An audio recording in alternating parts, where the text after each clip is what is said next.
Imagine a world where not just one, but two countries invade another country, a world where Europe is united, a world where the Constitution of the United States was lost, and a world where Joe Biden becomes authoritarian. No, we're not talking about the fire rises. Instead, we're talking about another alternate history. It's called Onwards.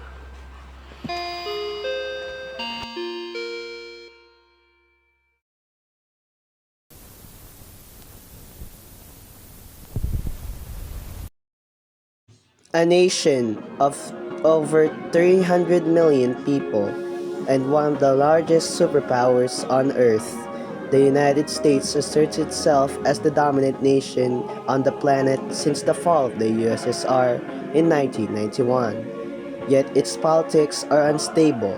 You see, even though they're powerful outside, the Americans' nation is weak in the inside, with ongoing fighting between gangs and looting all over the streets since 2020.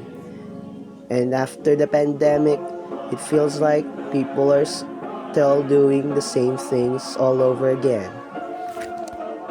Will a nation that calls itself the United States be truly united? That's a question that I ask.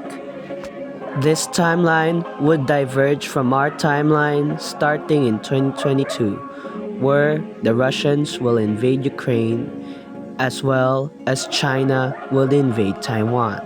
Now, let's focus on the president of this time, Joseph Biden. Joseph Biden is a president of the United States, the 46th president of the United States, sorry.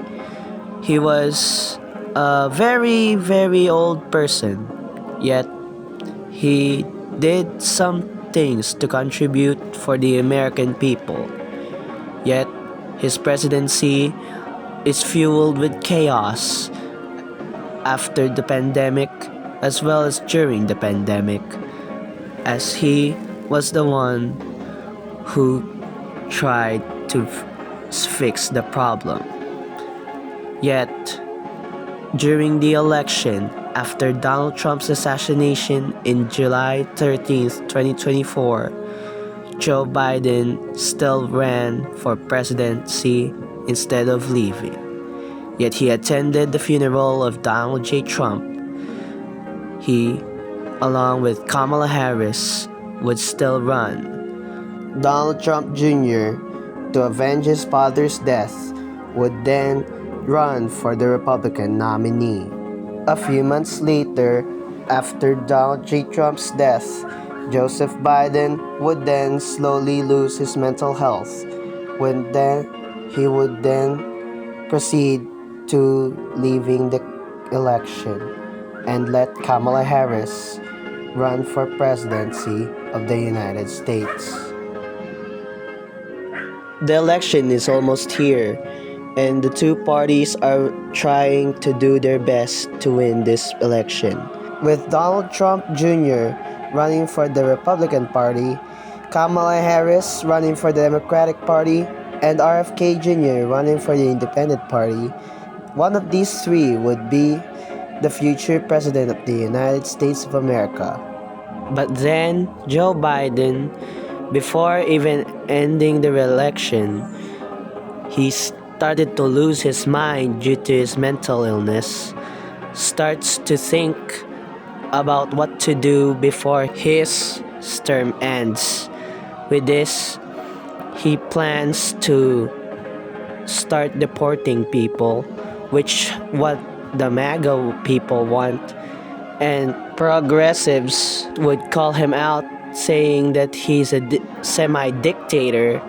And yeah, the election ends in a victory for Donald Trump Jr., avenging his father's death, as well as starting Project 2025 with Elon Musk.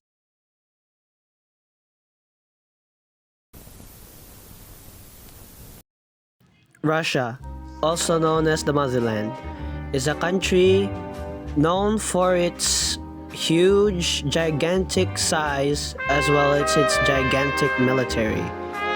The country is strong and it's also considered to be a superpower as well. It has nukes as well as ideas for expansion. Since the fall of the USSR, the country has lost huge swaths of land due to Western threats as well as the rejection of joining NATO.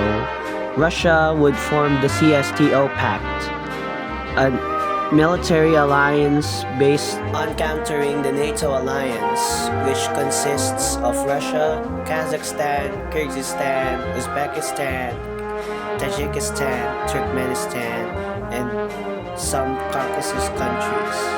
With the military now mobilizing in Ukraine's border, an invasion would then begin.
The Ukraine war has now broken out, with Russian forces invading the country. With this, many forces in the West would sanction Russia against the war in Ukraine.